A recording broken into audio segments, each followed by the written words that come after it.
ট্যাংরায় যে বাড়িতে তিনজন খুন হয়েছিলেন, সেই যে স্বামী প্রসূন এবং প্রণয় তো ছাড়া পেয়েছেন, প্রণয় এখন এনআরএসে। প্রসূন আর প্রতীপের কি হবে? প্রসূন এবং প্রতীপকে নিয়েই এখন হাসপাতালের মাথা ব্যথা, কারণ প্রসূনের দায়িত্ব নিতে কেউ রাজি নয়, প্রতীপেরও দায়িত্ব নিতে কেউ রাজি নয়। প্রতীপ 14 বছরের, মাত্র 14 বছরের নাবালক, তারও কেউ দায়িত্ব নিতে রাজি নয়। এমনকি আজকে হয়তো ছাড়া পেতে পারতেন প্রসূন এবং প্রতীপ, কিন্তু টাকা দেবে কে? সরাসরি চলে যাব প্রতিনিধি অনুপের কাছে। অনুপ, কি জটিলতা এখনো পর্যন্ত?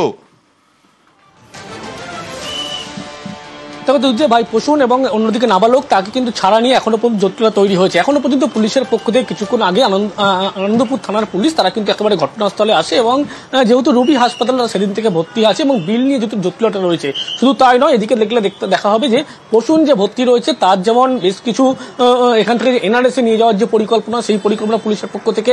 অন্যদিকে যে নাবালক, অর্থাৎ এই নাবালকে কিন্তু একেবারে কোনোভাবেই পরিবার দায়িত্ব নিতে চাইছে না।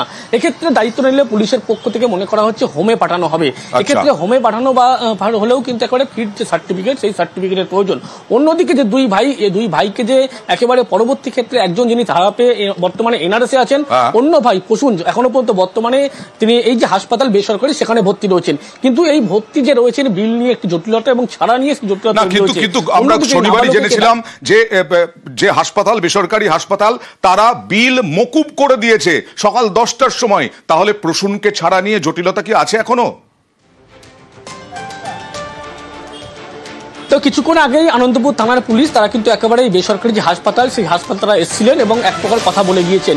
এনআরএস হাসপাতালে তাকে নিয়ে যাওয়া হবে এমনটাই মনে করা হচ্ছে, সেখানে বেড নিশ্চিত হলে, এবং সেখানেই কিন্তু তাকে ভর্তি করা হবে। পরবর্তী ক্ষেত্রে তিনি ফিট সার্টিফিকেট যখন পাওয়া পারবে, তারপরেই কিন্তু গ্রেপ্তারের যে পরিকল্পনা, সেই পরিকল্পনা জিজ্ঞাসাবাদের পরই হবে, এমনটাই জানতে পারা যাচ্ছে। যেহেতু পুলিশ পক্ষ থেকে একটি বৈঠক চলছে, সেই বৈঠকের পরবর্তীতেই কিন্তু এমনটাই কি সিদ্ধান্ত হতে চলেছে, এমনটাই স্পষ্ট হবে। কিন্তু অনুপ, এই যে প্রতীপ একেবারে 14 বছরের বাচ্চা, সেই প্রতীপকে কেউ রাজি হচ্ছে না নিতে, কেউ দেখভালের দায়িত্ব নিতে রাজি হচ্ছে না।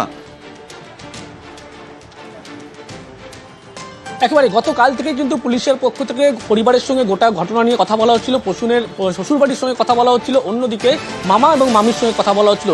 সেক্ষেত্রে দেখা যাচ্ছে পরিবারের পক্ষ থেকে কেউ কিন্তু এই 14 বছরের নাবালক, তার কিন্তু দায়িত্ব নিতে চাইছে না। সেখানে কিন্তু জটিলতা তৈরি হচ্ছে। মনে করা হচ্ছে পুলিশের পক্ষ থেকে পরবর্তী ক্ষেত্রে তাকে কিন্তু হোমে পাঠানোর সিদ্ধান্ত নেবে, কারণ পরিবারের পক্ষ থেকে তার যে একেবারে দায়িত্ব, সেই দায়িত্ব কেউ নিতে চাইছে না, এমনটাই কিন্তু পুলিশের পক্ষ থেকে স্পষ্ট করা হচ্ছে। অয়নদা, বেশ।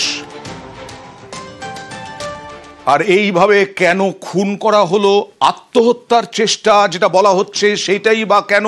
শুধুই কি আর্থিক অনটন, নাকি এখনো এদের মৃত্যু ঘিরে, আত্মহত্যার চেষ্টা ঘিরে ধোঁয়াশা?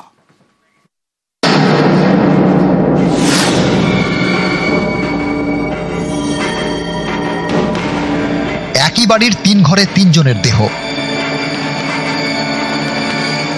ট্যাংরার দে পরিবারের 3 জন খুন, সুদেশনা, রমি এবং প্রিয়ঙ্বদা। আরেকদিকে এই পরিবারের 3 জন দুর্ঘটনায় জখম, প্রণয়, প্রসূন এবং প্রতীপ।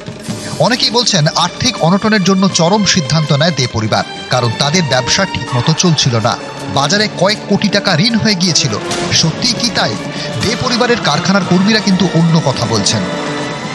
26 বছর ধরে কাজ করছি ওখানে। আপনাদের কোনো পেমেন্ট বাকি রয়েছে? না, কোনো পেমেন্ট বাকি না। এখন তো আমরা চিন্তা করছি দাদা আমাদেরকে এই আর্থিক অনটনের মধ্যে কিভাবে আমাদের পেমেন্ট করতে, কম বেশি করে 50-55 তো হবে। কখনো ব্যাংকেও পেমেন্ট দিত, লাস্ট 2-3 মাস আমাদের হাতে পেমেন্ট দিচ্ছে।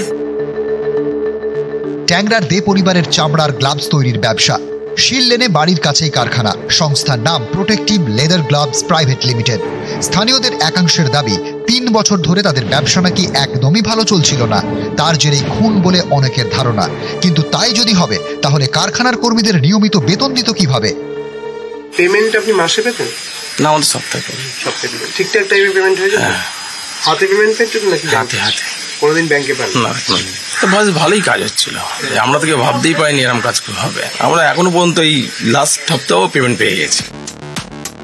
প্রথমে বাড়ির 3 জনকে খুন, একেবারে ঠান্ডা মাথায়। গভীর রাতে বাড়ি ছাড়ে প্রসূন, প্রণয়, সঙ্গে প্রণয়ের ছেলে প্রতীপ।